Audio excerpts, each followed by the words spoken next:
everybody. Welcome to Long Story Short, the podcast. I'm Megan. I'm Wendy. And we're so glad you're here with us today. We are all about real-life solutions for real women. But at the heart of it, we're just two friends chatting about life. Later in today's episode, we're going to talk about our favorite quick and easy Trader Joe's dinners because somehow, no matter what, our families still want dinner every night. But first... Where can you find us outside the podcast? The best place to start is our website, meganandwendy.com, which houses links to everywhere else. You can find all of our podcast show notes there, as well as regularly updated blog posts. You can join our Facebook group, which is Long Story Shorties. There's a fast and furious discussion of Bridgerton happening in there right now. And all of our plans for at-home hair care, hop on in. And you can find us on Instagram, where we are at Megan and Wendy LSS, which of course stands for Long Story Short. All those places are great, but I also want to see some emails from you guys. meganandwendy@gmail.com. We love them. We got a ton of messages this weekend. We'll talk about that a little bit later. So you can email your questions, your thoughts about the show topics, anything. We're all ears. Yes, we would love to hear from you. Now, we have a lot to talk about today, but very, very first, let's rewind a little bit. Last week's episodes were both recorded pre-Capitol insurrection. In fact, Thursday's episode, we recorded Wednesday morning, and as we were finishing, we were getting the Twitter notifications that the Capitol was on lockdown. So those were recorded before we had anything to discuss. Obviously, a lot has changed in the past several days. We're recording this on Monday morning, and we made an episode all about our New Year's resolutions and our hope for a brighter 2021, and we should have known better, really. Yeah, I mean, my word of the year is strength. I'm still standing strong. That's right. So mine's not completely obliterated yet, but it's been a weird couple of days. So social media is a weird animal, and we were spending the majority of our time initially on Twitter, both taking in and posting. But as the week progressed, we were sharing information and sharing our thoughts in our Instagram stories. And that's not new, especially in the past 9 months. That's really not new. You know, we have been sharing our thoughts above and beyond what the Long Story Short brand is known for there. Right. Mm-hmm. But it drew some ire this weekend, and we got a message that was cloaked as business advice, you know, saying, look, you need to stay in your lane. This isn't good for business. And my initial response was respectfully, no, we're not going to do that. This isn't, well, of course, this is based in a lot of political unrest. A lot of this isn't political to us. We don't believe that saying that Black Lives Matter is political. We don't believe that saying that we denounce anti-Semitism is political. These aren't political things. But at the same time, choosing not to be political is a privilege.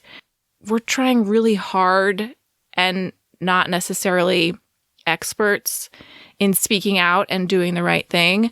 But we are certainly not interested in not saying what we think. And we're certainly not interested in only speaking about the things that affect our Little Orange County white lady lives. I just want to say that we plan to continue creating the kind of content we've been creating. We're going to make episodes about Hallmark movies. And we're also going to say when we think that things are wrong. Right. I mean, we're humans. We are allowed to...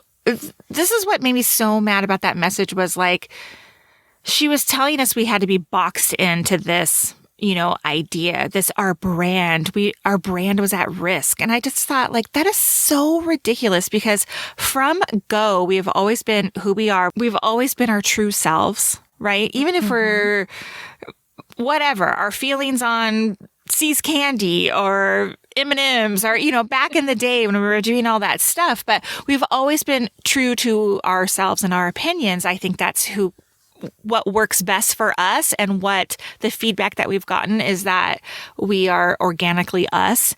Anyway, when we receive such like messages that we need to stay in this box because there could be a threat to like our success or whatever, I just thought like, you need to back the fuck up, lady. Like I couldn't believe that somebody was coming at us from that angle.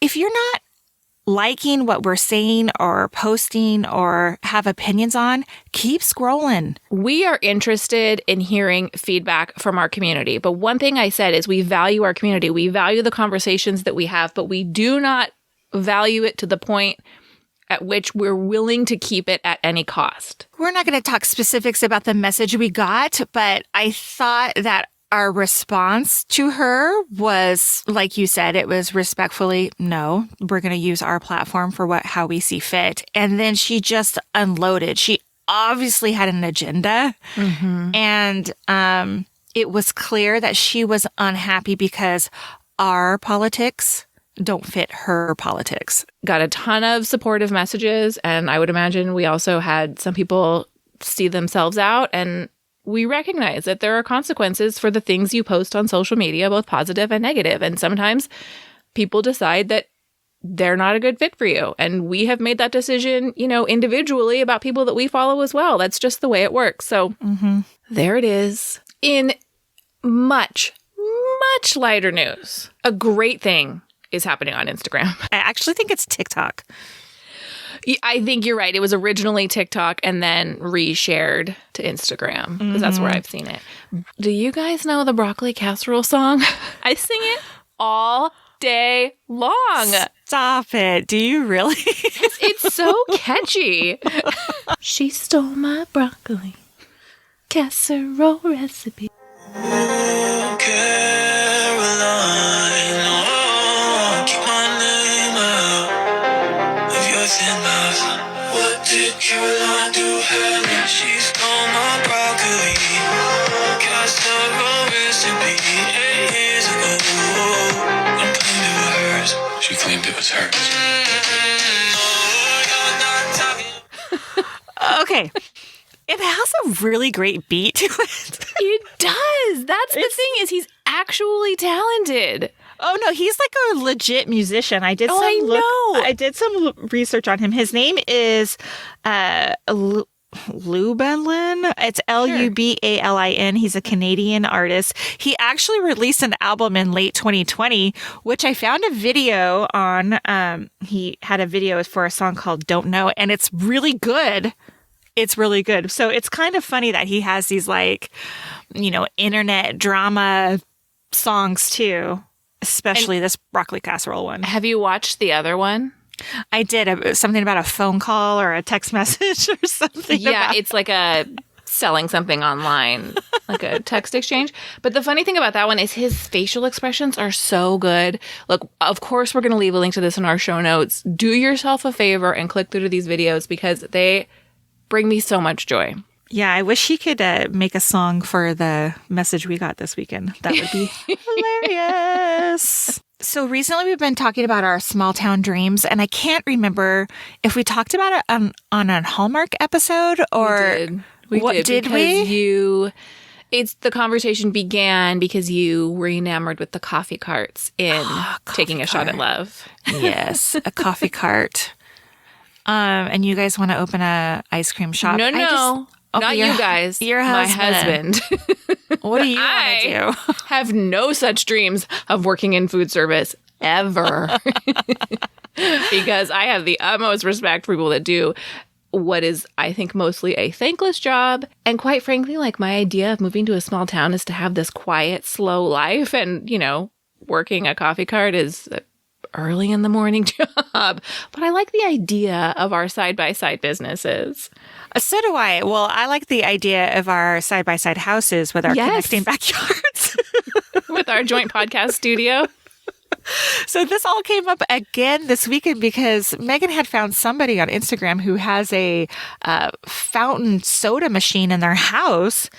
And so I was telling my husband, I said, would you ever be open to that? Because if you don't know, Megan and I love a fountain soda. And it's superior to all other soda delivery methods. agree 100%. So I said to my husband, would you be interested in putting one of these hypothetically in our garage? And he was like, absolutely not. That's too much work. And then he's like, wait a minute. Only if it had the good ice. Now, what good ice I'm talking about is that little, it's called nugget ice, right? Nugget ice. Ice you can find like at, ice. yeah, Sonic has it. Chick-fil-A has it. Raising Cane's has it. Can you think of anybody else who sells that? No, but you can Wonderful buy ice. a nugget ice maker. They're not cheap. I asked my husband as well, and he thought about it, which I actually was surprised. And he said no, because it seems like a hassle to deal with the syrups and the CO2. But he did say in his hypothetical home where he has a full game room, he would put a soda vending machine in, which I like the idea of in theory, but I don't love a bottled soda, so that doesn't, like, a plastic bottle soda is the No. You'll need to. Agree. You're going to need to put a canned soda vending machine. That in would be game room. okay. That would be okay. A canned soda machine. Like, he would want like a vintage Coca-Cola machine, and if we could put just glass bottles in, maybe I'd be okay with that. So cool. Ultimately, we were voted down. However, in this hypothetical situation where we live side by side in a small town, to be determined, we have eliminated several areas so far, we would put the soda machine in our long story short studio that our husbands are not invited to because they're not interested. What was so cool, Megan showed this picture. It was just like it was a soda machine with only two options. So there was a Coke. And what would be your second choice, Megan? That's a tough call because for me, it would be between Dr. Pepper or Cherry Coke as a second option. What would your second option be? Ginger ale. Really? I love ginger ale so much. Yeah. I like ginger ale too, but that's interesting. So on our, what's it called? What's that board? Our vision board. Our friend LaShawn made this great video on how to create a vision board using Canva, which I'm going to do. I am definitely putting that nugget ice machine and a what are those called? A fountain soda. And a she shed. And a she shed. Yes. I need to escape somewhere. Can you tell? Seriously, I have honestly looked into she sheds during the pandemic. I wouldn't want one in my house permanently, though. I'd want it to, at some point, go away. But I quite seriously looked at the options for putting my own little space in the backyard. I need a space like that too. I just don't think I have a space in the backyard big enough to put a she shed. I would love it though. I've been squeezed out of every space. Electricity, and it would need air conditioning. It became a bigger project than I was willing to take on. And a lot of them you have to build yourself, which is obviously, No. I can assemble IKEA furniture. That's the extent of my handiness. So unless it comes with an Allen wrench and no other tools required, I think it's beyond the scope. Okay, so speaking of food, we'll continue this conversation. I see your note here that it's Girl Scout cookie time. It is. So COVID has changed the way Girl Scout cookie distribution is happening, at least here in Orange County. As of this very moment, booth sales are not being allowed, which is really interesting because I did see Boy Scout booth sales happening. This may have been additional shutdown. But what we're allowed to do this year that has not been allowed is we are allowed to do pre-orders starting today. This is in Orange County. Every council's different. Cookies aren't even available for another 2 weeks. Now, normally pre-orders are strictly forbidden. You get caught doing pre-orders, you will lose your cookie revenue. But this year you can do pre-orders, you can take payment online, so you can do fully contactless delivery. There are options for like a curbside pickup. I mean, they've really pivoted really well. Can you tell us if there's any new cookies this year? Yes, there is the Toast Yay, which is... What is that? Which is, I believe, a shortbread cookie. It's like a French toast inspired cookie, so it has like the icing on the back, the way of the lemonades. I think it's a cinnamon sugary flavor. I am interested to try it. It doesn't scream to me that it's going to be delicious. Sounds too sweet. Thanks a Lots went away last year, which is very much. So dumb. Why did they get rid of that? I know, they weren't around very long. And this is the last year for the s'more, at least for our council, our bakery. So remember how hot that cookie was the first year it came out? This is the last year. So if you like the s'more, stock up and freeze them. Girl Scout cookies freeze very well. Well, I'm a shortbread stan, and I don't think that's going anywhere. So no, I mean, that's been around since my brownie days. So I think that'll be around forever. Mm-hmm. And now we have our chest freezer. So we did not buy a single box of cookies for ourselves last year, but I will be buying and stocking up because if the second wave of a pandemic needs one thing, it's a more Girl Scout cookies. Steady supply of Thin Mints, yes. Chest freezer for the win! Okay, so have you seen the big TV news? So I'm very neutral about this news. I'd like to hear your... I'd like to hear your opinion. Well, if you haven't heard, if you took a break from CNN or MSNBC or even Fox News, you would see that Sex and the City is getting a reboot on HBO Max. Are you a Sex and the City superfan? So I've watched the series.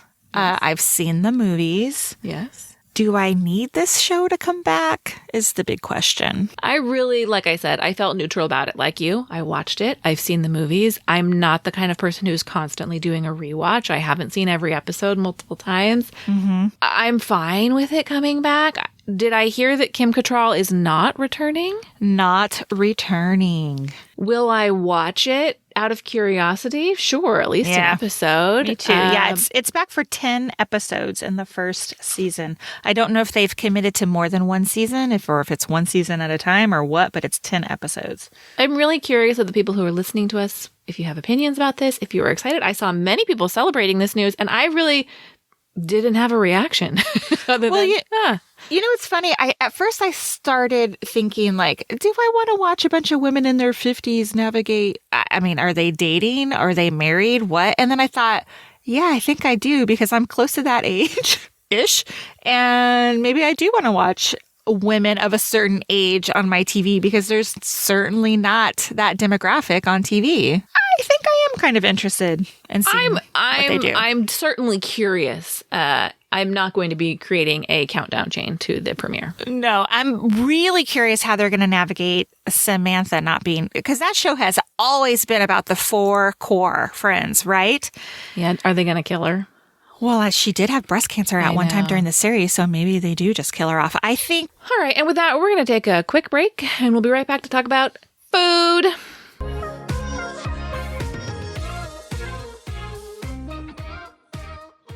Today's episode is brought to you by SeeLessDealShell.com. Handmade creations by Michelle, a Southern California native who learned the art of sewing from her grandmother, and she has held onto that skill and has now turned it into a business. Now, the holidays may be behind us, but perhaps you need a book sleeve for your brand new Kindle or a coffee sleeve to wrap around all the Starbucks you're picking up with your fresh new gift cards. She's got Valentine's Day designs as well as evergreen designs in her shop. You can get a discount with the code LSSFriends15, and you can find the link to her shop in our show notes.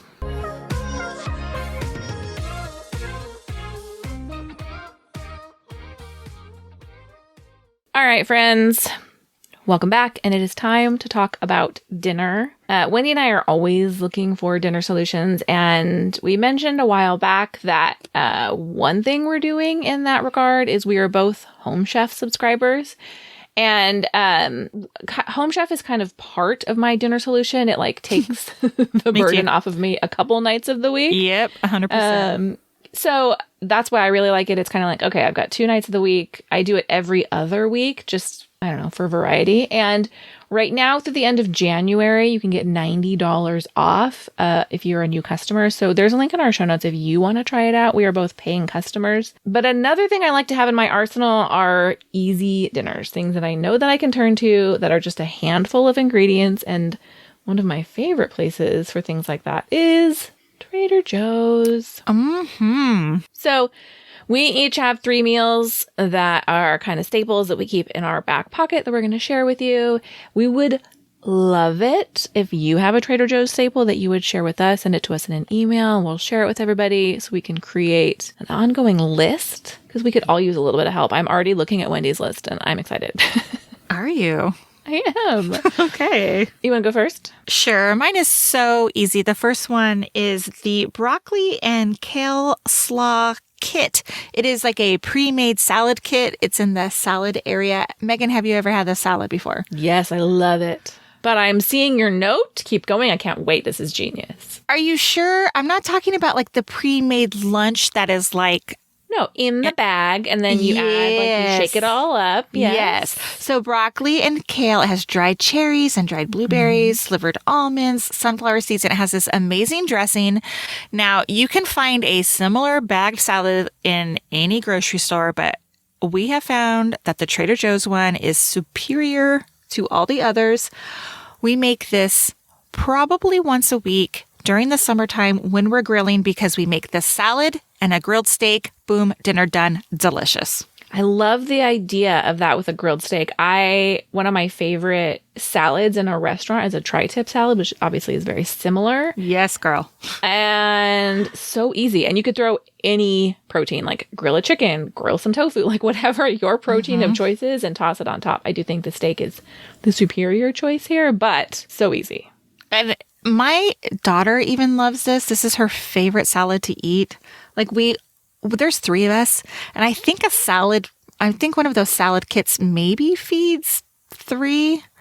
I don't know. We always double up on salad because we just love it so much. This particular salad is because it's broccoli and kale, it will last in the refrigerator even dressed. It's still good the next day. I think it's actually, this is what I do. I make it probably an hour before we grill steaks because I think it is better once the dressing has been on it for a little bit. Agree. I 100% agree with that.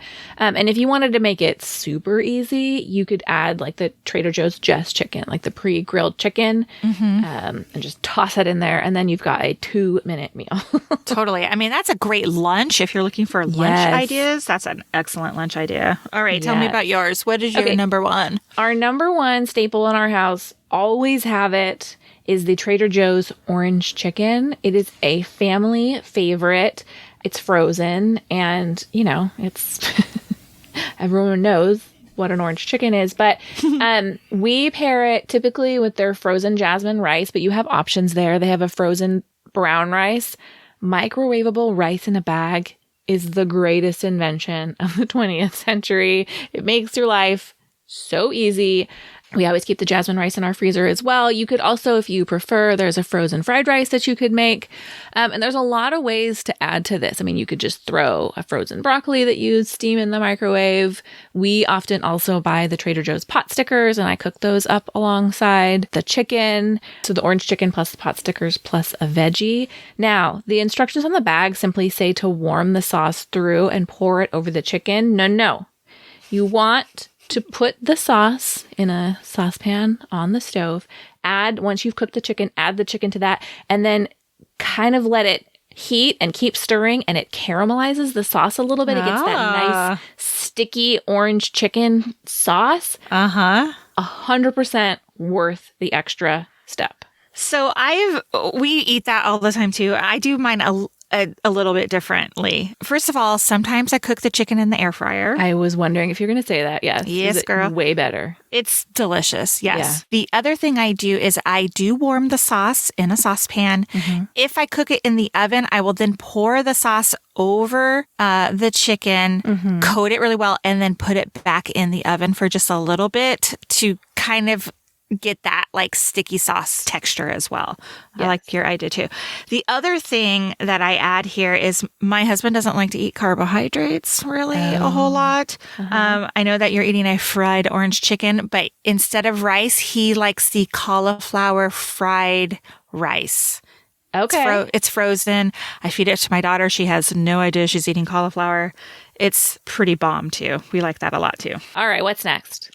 For me is the cauliflower gnocchi. Have you tried that yet? Yes, and I'm curious to hear how you cook yours because I have heard some methods make it a little soggy. Yeah. Okay. So We really love the cauliflower gnocchi. We serve it with a ground turkey or a spicy Italian sausage and a marinara sauce. Now, I'm going to say I don't really love any of the Trader Joe's marinara sauces. Okay. So I usually opt for the RAO. Have you seen that sauce? They don't And sell you can it just at get Trader that in the Joe's. regular grocery store. Yes, it's at every other grocery store. Rouse. Am I saying that? Rouse? Is that how you would say it? Sure. RAO''S. Homemade marinara. It, to me, is a superior sauce. I think it's delicious. But any marinara sauce will go. In terms of cooking the cauliflower gnocchi, yes, it can get kind of like slimy if you don't cook it. So I've like experimented a little bit. I cook it according to the directions, but then I also add a little bit of butter to the pan so the gnocchi gets a little bit crispy on the outside. Yes. Okay. I have also seen that you can air fry those, but I have not tried that yet. Oh, that you need to experiment with. I bet that's delicious. Yeah, I'm really just not sure. Yeah, I'm going to have to figure out how to do it. Or I'm sure there's a recipe online somewhere that I can find. But cauliflower gnocchi. And I know people like turn their nose up to it, but it is a delicious. I have some of their sweet potato gnocchi in my freezer right now. That's so good too. That nobody in my house will eat except me. So I'm thinking it might be a good lunch. Oh, so Nobody good. likes sweet potato in this house. Sometimes I try and sneak it into like chicken tikka masala, and I'll just toss in some cooked sweet potato in there. It's so delicious, and everyone in the house gets mad. So I'm the only sweet potato fan. I love sweet potatoes, man. I can eat those in everything. Delicious. All right, my next one is an easy dinner. Every single person in our house loves this as well. And the nice thing is I'm dairy free, so I can easily modify this to me, and that is paninis. Now, my Trader Joe's panini method is I buy their sourdough bread. We buy mozzarella for everyone in the family except for me. They have 2 dairy-free mozzarella versions. There's an almond version and there's a cashew version. The almond version is not vegan, which is fine for me, but it does there's something in it that makes it not vegan. But the cashew is fully vegan. Dairy-free cheese is an adventure, but this does melt. It does taste good. The one thing that dairy-free cheese does that I notice is that even when it melts, it kind of like retains the shape that it was in. Like it gets melty, but it still looks like shreds on your sandwich. You're just going to have to go with it. We typically buy like the Trader Joe's grilled just chicken. And then depending on the time of year, we'll either make a pesto panini or a cranberry panini. And Trader Joe's makes a dairy-free vegan pesto, and my family cannot tell the difference. So we use that on everybody. So there's no dairy in it. And during the holidays, when they sell their cranberry sauce in the tub, we were making cranberry paninis. They're delicious. They're just a great, easy comfort food. I just cook them on the stove. I think I need to add those to a meal plan coming up because they're hearty and they make everybody happy. Yeah, I was just going to suggest, I think they have some pre-made meatballs too in the... with like a marinara. Yeah, make a meatball panini. That sounds good, right? That would be easy. Not the frozen ones. They have some like pre-made ones in the refrigerated section that I think would be delicious. Oh, and the pesto, the key is you want to buy the balsamic glaze and add a little bit of that right before it's done cooking. My kids don't like that, but oh my gosh, it's like next level for me. My friend Kelly turned me onto that balsamic glaze. She makes like a bruschetta all the time. Yes. Yeah, it's so good. That's Delicious. a staple. That's a staple in my house. Okay, last for me is kind of a new product for me. It's might have been there for years. It's the lemon ricotta ravioli. And I recently purchased it and I asked in our Facebook group, like, how do I prepare this? Like, it sounds delicious, but I didn't know how to make it. And we got so many good ideas. I ended up making it with like some sauteed spinach and just some shaved Parmesan. It was delicious. I think if you added toasted pine nuts or some walnuts on top, It's a dinner for me. Now, a family dinner, my daughter was not into this dinner whatsoever. But I think if you're home alone and wanted to make yourself something, nice to eat, or even for lunchtime, delicious. These was ricotta. Was there any sauce, or was it just butter? I just used a little bit of olive oil. So I boiled them as directed, and then used a little bit of olive oil and put some sauteed spinach on top. So good. You could use any green too. Like if you're into kale instead, or our friend Michelle also suggested a browned butter and sage, which I love that combination too. These are good. These are a little bit on the sweet side. So if you're not really wanting to eat a sweet dinner, I would say pass. But these are a new fave of mine. Well, my last is a winter fave, and it is a ridiculously easy soup. So I buy the steamed lentils that are fully cooked in the refrigerated section, and we grab one of their fully cooked chicken sausages, whichever one appeals to you. And then, of course, the Trader Joe's Mirepoix, which is a gift in a plastic container, because those tiny diced carrots, it's amazing. I wish they sold it in a frozen version.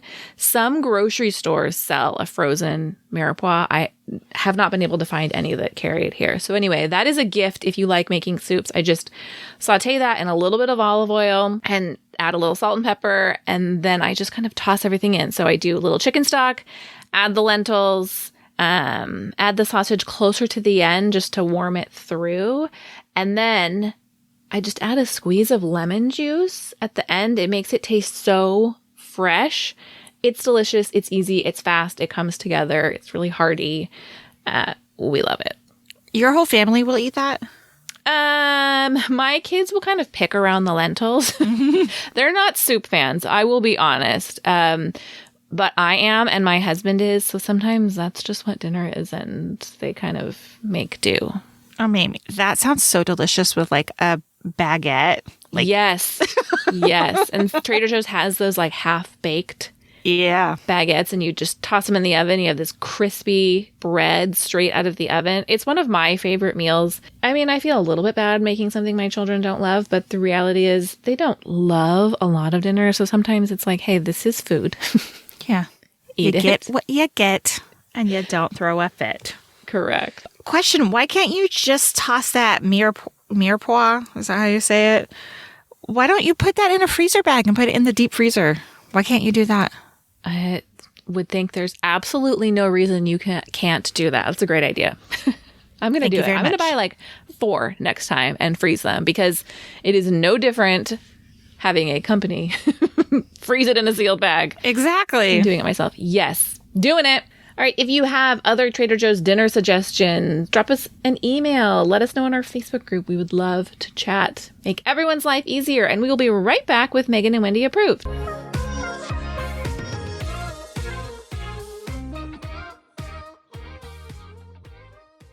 And it's that time where we tell you something we love, and I cannot wait to tell you about this thing.